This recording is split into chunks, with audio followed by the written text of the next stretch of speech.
Bienvenue dans Réussite, votre magazine économique réalisé en collaboration avec la CCI de Troyes et de l'Aube. Qui a dit que le commerce était mort? Ce mois-ci, notre invité a prouvé qu'avec des idées, un concept et beaucoup de passion, l'aventure des commerces de proximité était loin d'être terminée. Plus d'infos dans ce sommaire. Marie Leguet est l'invitée des Réussites. Elle est la cofondatrice de Tonton Farine, une boulangerie-pâtisserie située à Troyes, qui a développé un concept très personnalisé et très abouti. Le commerce propose des produits artisanaux avec une culture du circuit court et du fait maison. Mais Tonton Farine, c'est aussi un lieu de vie où on y achète des objets et où on y prend des cours de cuisine. Reportage dans un instant. Dans le rendez-vous CCI, retour sur la venue du président de CCI France à Troyes. Alain Di Crescenzo est venu remettre la médaille de chevalier de l'Ordre national du mérite au président de la CCI de Troyes et de l'Aube, Sylvain Convert. Il en a profité pour évoquer l'avenir des chambres de commerce et d'industrie. Enfin, dans le Zoom du mois, gros plan sur les flottes automobiles des entreprises. Il y a du changement avec le développement de l'électrique et l'apparition des zones à faible émission, ces territoires qui limitent l'utilisation des véhicules les plus polluants. Du fait de ces évolutions, il est grand temps de se pencher sur l'avenir de vos flottes automobiles pour ne pas subir les réglementations futures. Conseils et témoignages à la fin de cette édition. Marie Leguet, bonjour. Bonjour.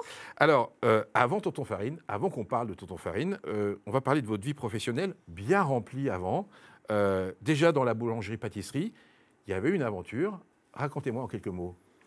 Alors, moi, je suis issue du milieu de l'hôtellerie et la restauration. Mes parents étaient en reconversion, mais hôteliers. Une grande partie de ma famille est encore dans l'hôtellerie. Et j'ai travaillé dans l'hôtellerie et la restauration à Paris. Et j'ai rencontré mon mari à Paris. Mon mari qui, lui, était associé avec son frère et a eu jusqu'à 3 boutiques à Paris sur un concept bien différent du nôtre qui leur appartenait à cette époque dans leur association. Et ensuite, eh bien, je les ai rejoints dans l'aventure pour travailler un petit peu avec eux. Donc une grosse activité à Paris, quelque chose qui pourrait fonctionner des années, voire des décennies, mais à un moment, l'envie d'une autre vie survient. Oui, tout à fait. En fait, mon mari, c'est la 4e génération de boulanger-pâtissier. Ses parents étaient pâtissiers à Nantes. Ses grands-parents étaient boulangers dans la Sarthe et ses arrière-grands-parents également. Donc, on est passionnés. Enfin, mon mari, en tout cas, est vraiment issu de ce métier de l'artisanat. Mon beau-fils aussi est pâtissier en Australie. Donc on a eu envie d'associer nos compétences et de venir s'installer dans ma ville natale, qui n'était donc pas la sienne, pour créer un lieu, un endroit qui nous correspondait à une période de notre vie où on avait envie d'avoir un rythme peut-être moins parisien. Et puis qui nous ressemblait à tous les deux, qui faisait que ce soit dans la vie professionnelle ou dans notre vie personnelle, on pouvait être sur une même lignée par rapport à ce qu'on mangeait, par rapport aux choix qu'on avait déjà fait dans notre vie. Vous décidez donc de créer à Troyes Tonton Farine. Le projet a dès le départ, on va dire, des valeurs fortes. Est-ce que vous pouvez nous rappeler les grands principes du projet? C'était quoi au départ? Alors, on voulait donc créer ce lieu avec une envie que les gens puissent passer en fait plusieurs moments, plusieurs temps de la journée chez nous. Qui puissent s'installer pour prendre un petit déjeuner, retrouver un côté cantine presque le midi, y prendre l'apéritif ou un dîner succinct. Et puis on avait envie de générer une dynamique un peu plus large et de créer ces ateliers de pâtisserie qui constituent une autre salle, de mettre en valeur aussi le travail et l'artisanat des hommes et des femmes des coulisses, en faisant un espèce de cube très transparent et qui donnait en fait toutes les facettes de notre métier, c'est-à-dire la vente mais aussi la production. Justement, quand on entre chez vous, il y a vraiment une identité, un univers, un décor qui ne ressemble à aucune boulangerie. L'identité de la marque, quand on vient chez vous, elle est très forte. Je pense qu'elle est forte parce qu'elle nous ressemble et qu'on était complètement... On n'a pas essayé de faire un produit, on a essayé de faire ce qu'on était. Donc, il fallait déjà trouver le lieu qui nous paraissait être le plus à même de nous accueillir et d'accueillir l'ensemble de ces activités, suffisamment d'espace pour pouvoir avoir des places assises et grignoter, prendre un petit goûter. Mais avec sa particularité, un ancien garage avec une grande hauteur. Oui, alors on voulait aussi s'installer dans un lieu peut-être un petit peu insolite, un peu différent. Et puis surtout, comme on revenait s'installer dans une ville qui n'est pas très grande, qui avait aussi ses habitudes, on voulait s'installer dans un quartier où on marchait sur les plates-bandes de personnes, où on créait en fait une économie, une dynamique. Et du coup, on a choisi ce quartier. Enfin, quand on a trouvé ce lieu, on ne pouvait plus imaginer que ce soit ailleurs. Comment est venu ce nom, Tonton Farine? Alors ça, c'est une jolie anecdote. On a cherché des noms en mode brainstorming avec des copains. Et puis, on ne trouvait pas, rien nous ressemblait vraiment. Et d'un seul coup, en fait, on s'est approprié le surnom que mon neveu donnait à mon mari, puisqu'on habitait dans le même immeuble en banlieue parisienne. Et quand mon mari rentrait le soir, il ramenait des invendus. Et spontanément, mon petit-neveu s'est mis à l'appeler Tonton Farine. Alors, mon petit-neveu, maintenant, il a 20 ans.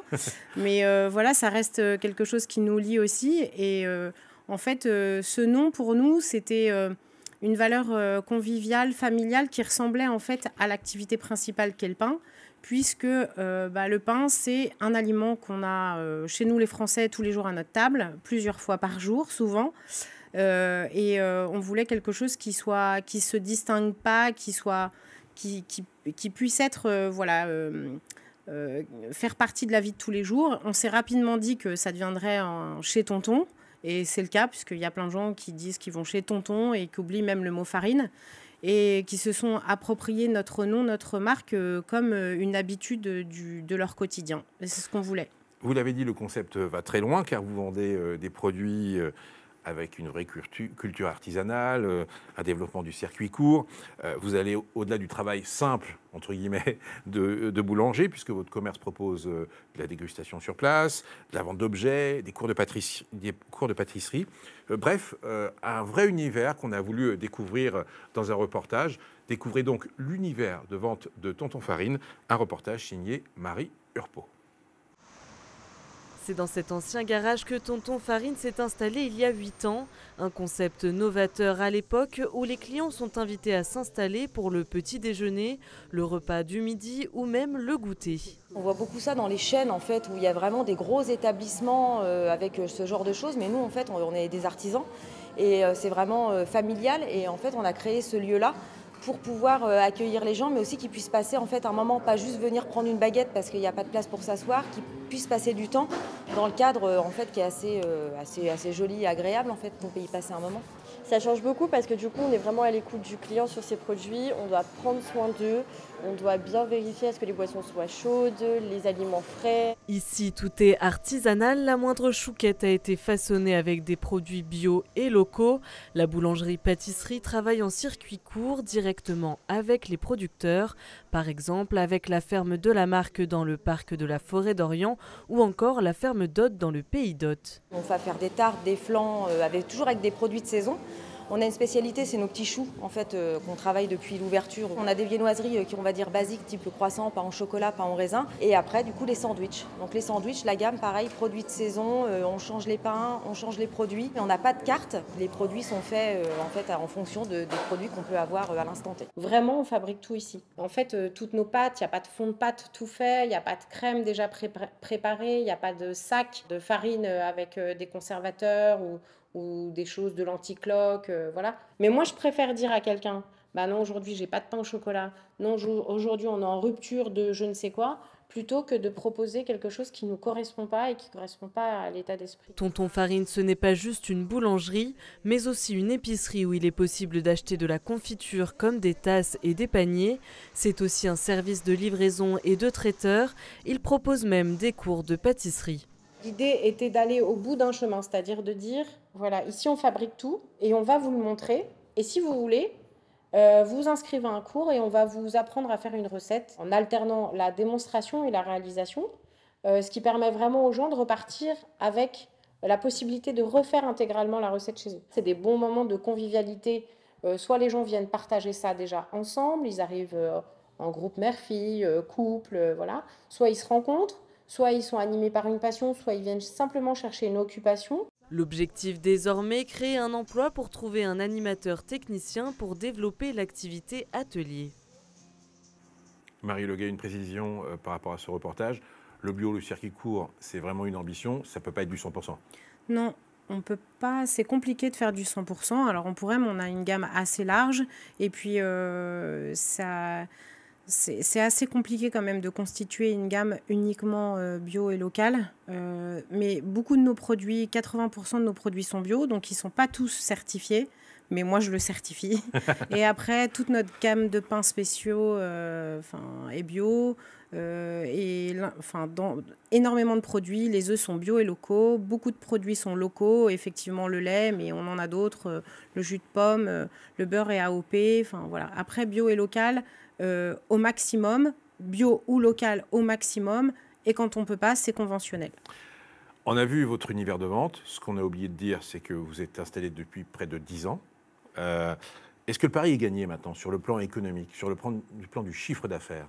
Oui, là, je pense que on va durer.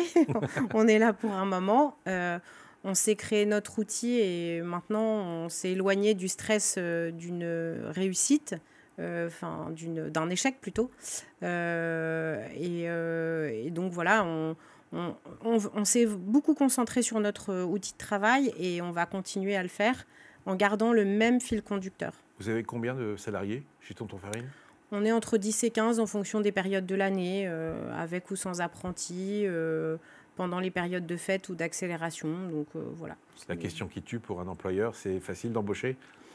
Alors, non, c'est pas facile d'embaucher, mais on n'a pas non plus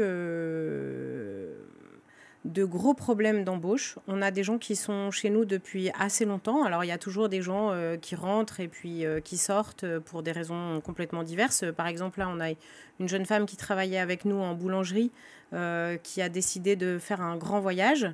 Voilà, c'est une femme de voyage. Mais votre ambition, quand vous embauchez, c'est l'envie. C'est ça qui détermine souvent votre embauche, c'est ce que vous disiez en préparant l'émission. Alors, c'est l'envie, c'est l'intérêt qu'on va porter à nos produits, à notre lieu. C'est rentrer aussi dans notre état d'esprit. Les gens qui l'ont fait, on a des gens qui sont avec nous depuis l'ouverture. Donc, ces gens qui nous accompagnent, ils sont précieux, comme Sandra Caporini que vous avez vu dans le reportage, parce que ils font partie de notre identité, de notre ADN.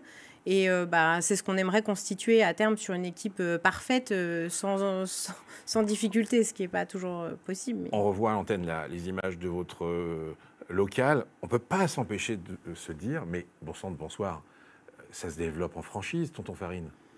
Il y a tout pour développer en tonton franchise. J'en suis à bafouiller, mais c'est exactement ça. On pourrait avoir des tontons farine par dizaines en France. C'est gentil, c'est flatteur, mais c'est pas ce qu'on a cherché à faire. Déjà parce qu'on a déjà eu plusieurs magasins, d'une part, et que sans doute c'est perdre aussi de son identité et de sa qualité que de finir par trop se développer. D'ailleurs, c'est le cas de plusieurs des chaînes et de certaines qui nous entourent aussi dans notre région. C'est qu'ensuite, on ne peut pas faire des copier-coller comme ça sans perdre en qualité, en hygiène, en espace produit. Oui, on nous l'a déjà demandé, mais en fait, ce n'est pas du tout ce qu'on souhaitait. Ce sera non. Non, voilà. Bon, eh bien, ce sera... il ne faut jamais dire, Fontaine, je ne boirai pas de ton eau. Là, je parle à la place de mon mari et moi-même, mais... je pense que voilà ce qu'on a voulu faire, on est en train de le faire et on continuera à le faire. C'est unique et c'est à 3. Est-ce que vous avez des projets pour le futur, encore des développements à faire?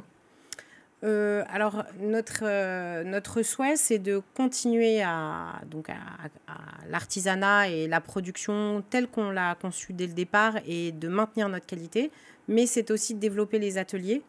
En fait, justement, même ça, c'est assez artisanal. Pour l'instant, mon mari et moi sommes les seuls à dispenser les cours. Ce qui fait que ça nous oblige à avoir un planning très précis à l'année, même un planning personnel, alors qu'on a déjà un métier prenant, chronophage, et qui a beaucoup de...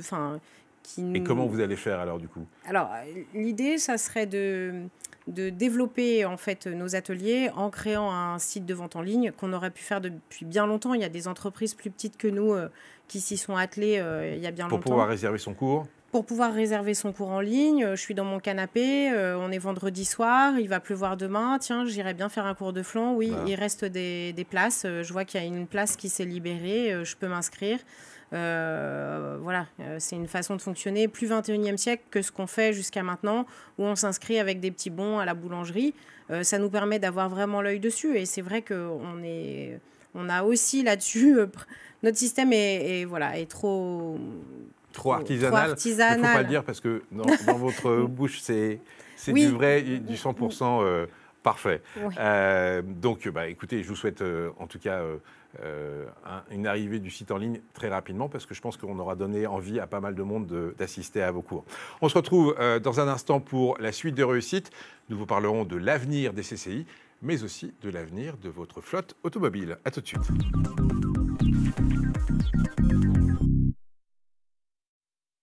Société d'expertise comptable et de commissariat aux comptes implantée dans l'Aube, Lyon et à Paris, BDS Associés compte 150 collaborateurs qui sont tous à votre écoute pour vous conseiller et vous guider dans la gestion et le développement de votre entreprise.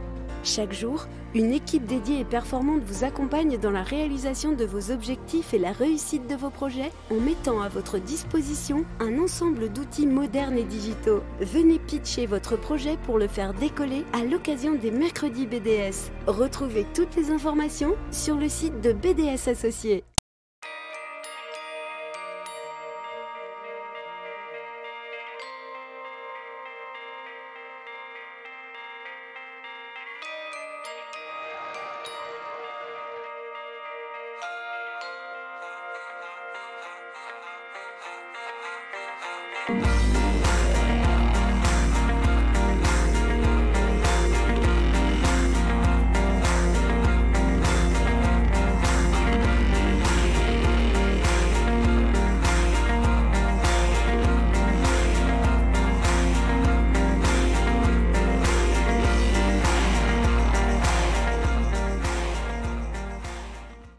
Batitol à Crenay, c'est un centre-service dédié aux artisans et agriculteurs, mais aussi aux particuliers.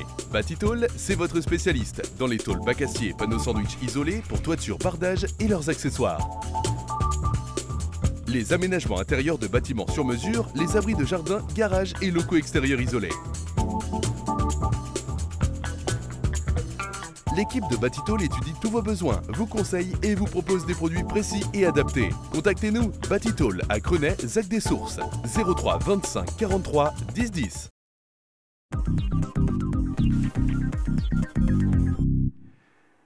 Suite de réussite, le MAG Éco, Marie Leguet est notre invitée. Elle est la cofondatrice de Tonton Farine, une boulangerie-pâtisserie située à Troyes. C'est l'heure de nos différentes chroniques dans réussite et notamment du rendez-vous CCI.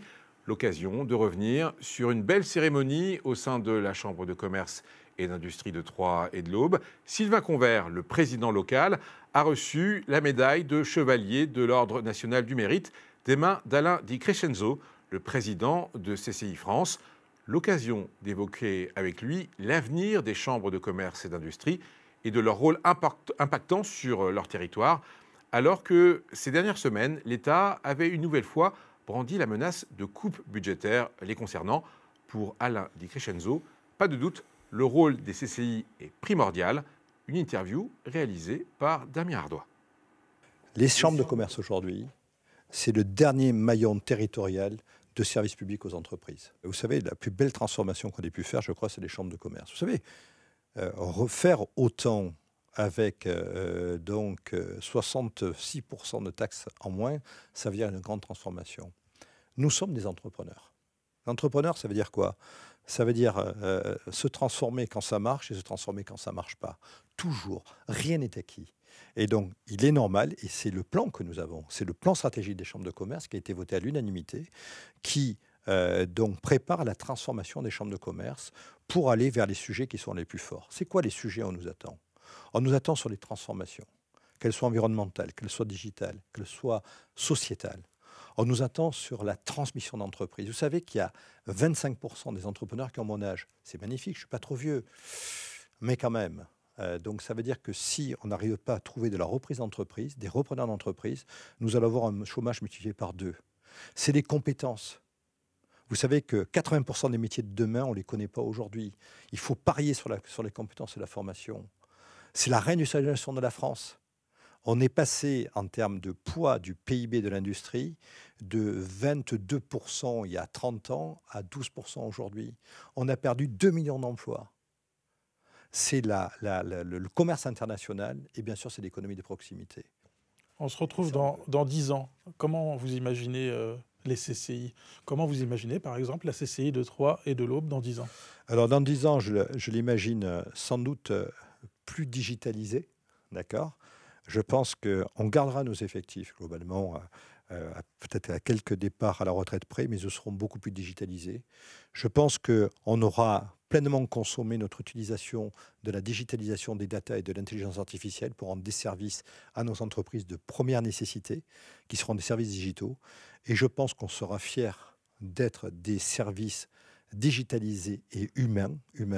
C'est ce que j'appelle, si vous voulez, le ICCI, c'est-à-dire à la fois de l'humain et à la fois du digital, pour faire plus d'entreprises, accompagner plus d'entreprises avec plus d'efficacité, mais en gardant quelque chose qui est fondamental. Quand ça ne va pas, vous ne parlez pas à une machine. Et c'est le patron d'une boîte de digital qui vous parle. Quand ça ne va pas, je veux parler à des femmes et des hommes parce que je veux parler à l'expérience. Et je crois que même ChatGPT ne va pas y arriver.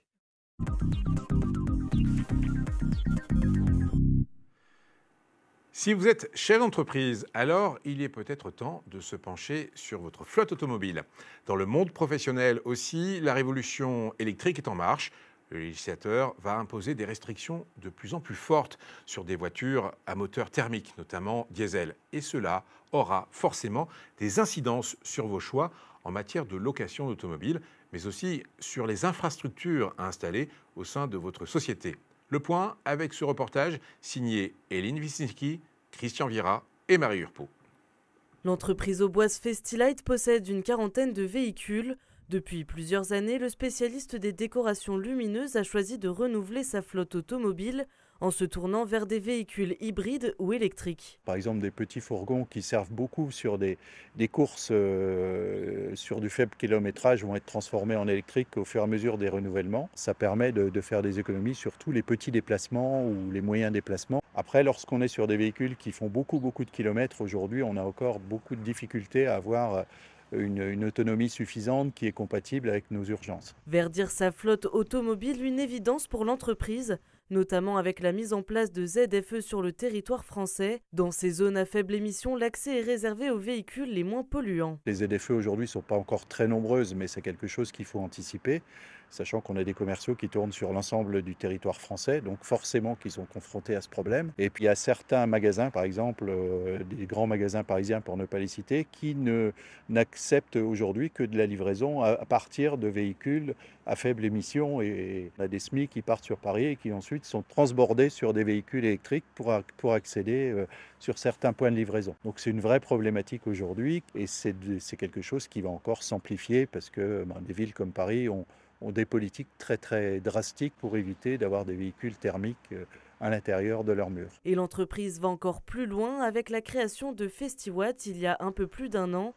Cette filiale propose l'implantation de bornes électriques dans les entreprises. Beaucoup d'entreprises aujourd'hui sont dans la même problématique que Festilight et doivent équiper leur parc et doivent mettre en place des choses pour leurs propres véhicules et pour les véhicules de leurs salariés. On travaille sur une vingtaine de départements déjà. L'essentiel, c'est pas simplement la borne qui doit être de qualité bien entendu, mais surtout c'est toute l'installation et le service autour et la maintenance qu'on peut apporter aux produits. Le seuil de déclenchement d'une ZFE, une agglomération de 100 000 habitants ou plus. Pour le moment, Troyes et son agglomération ne sont pas concernés, mais pour Yvan Gounjaka, il faut s'y préparer. La commune de Troyes aujourd'hui compte environ 60 000 habitants et la métropole de Troyes compte plus de 160 000 habitants. La mise en place d'une ZFE n'est à première vue pas au programme, mais pourrait tout à fait être mise en place en tant qu'initiative locale ou si la qualité de l'air venait à se dégrader et passer au-delà des seuils préconisés. Cette ZFE interdit la circulation de tout véhicule à motorisation thermique dont la vignette de critères est aujourd'hui 4 et elle va baisser dans les années à venir avec un calendrier qui est actuellement légèrement fluctuant. Mieux vaut donc anticiper et si verdir sa flotte automobile représente un coût, des incitations fiscales existent. En fonction de la solution choisie, il est possible de bénéficier d'une exonération des taxes sur l'usage des véhicules, d'une gratuité de la carte grise ou encore d'un plafond d'amortissement plus élevé sur les véhicules électrifiés. Marie Leguet, on va pas parler de flotte automobile avec vous, mais en matière de mobilité verte, vous avez une originalité, c'est-à-dire que vous faites de la livraison avec un tricycle, c'est ça? Alors en fait, on en a deux. On a un premier triporteur qui est non électrique, qui a la force des jambes et qui peut promener jusqu'à, je pense, une centaine de kilos. Et puis après, on a un véhicule plus gros qui est un véhicule électrique avec une batterie. Et on a fait le choix des triporteurs après avoir comparé l'offre qu'il y avait sur la voiture électrique, mais surtout en se disant que le nombre de kilomètres qu'on avait à accomplir était réalisable avec le triporteur. C'est pas trop sportif pour le livreur? Non, parce que justement, c'est fait. L'électricité, elle n'est pas faite pour avancer plus vite, elle est faite pour soutenir le poids en fait de ce qu'il y a à l'arrière dans le véhicule. Mais c'est vrai qu'il est souvent au complet, donc oui, ça l'aide vraiment. En tout cas, là encore, c'est un bon coup marketing. C'est encore quelque chose qu'on pourrait mettre dans une franchise. Mais je vais arrêter là. Sinon, je vais passer pour quelqu'un qui veut reprendre les franchises de Tonton Farine. Non, on était vraiment ravis de découvrir de l'intérieur votre concept. On vous souhaite évidemment une longue vie chez Tonton Farine et on se dit à très bientôt pour d'autres aventures que vous nous raconterez sur votre activité. Merci Marie Leguet. Merci beaucoup. Et on retrouve évidemment tout de suite l'agenda de la CCI pour terminer. Au revoir. Le jeudi 9 novembre, un atelier de sensibilisation RSE vous est proposé sur le thème « Et si on parlait économie circulaire ?» Pourquoi parle-t-on d'économie circulaire? Qu'est-ce que la loi impose ou va imposer? Quels sont les réseaux existants? Le cabinet Symbioscope et le Club d'écologie industrielle de l'Aube vous proposent de vous donner quelques réponses. Le mercredi 15 novembre, la CCI organise un atelier micro-entreprise. Vous voulez devenir micro-entrepreneur et vous ne savez pas comment gérer les démarches? Les experts de la CCI sont là pour vous aider lors de cette réunion d'information. Le coût de cet atelier est de 30 €. Le vendredi 24 novembre, vous pourrez assister à une matinale numérique. Une experte vous donnera les clés pour lancer des campagnes publicitaires Facebook et Instagram performantes. Repartez avec des outils concrets et des axes d'amélioration pour transformer vos campagnes publicitaires en réels moteurs de croissance. Enfin, du jeudi 23 au vendredi 24 novembre, la CCI propose une formation RH. Manager en posture d'accompagnant. Le but de cette fonction, intégrer des techniques d'accompagnement au bénéfice de votre style de management. Le coût de la formation est de 420 € net par participant et par jour de formation, moins 10% pour les membres du club RH10. Une prise en charge est possible par vos OPCO.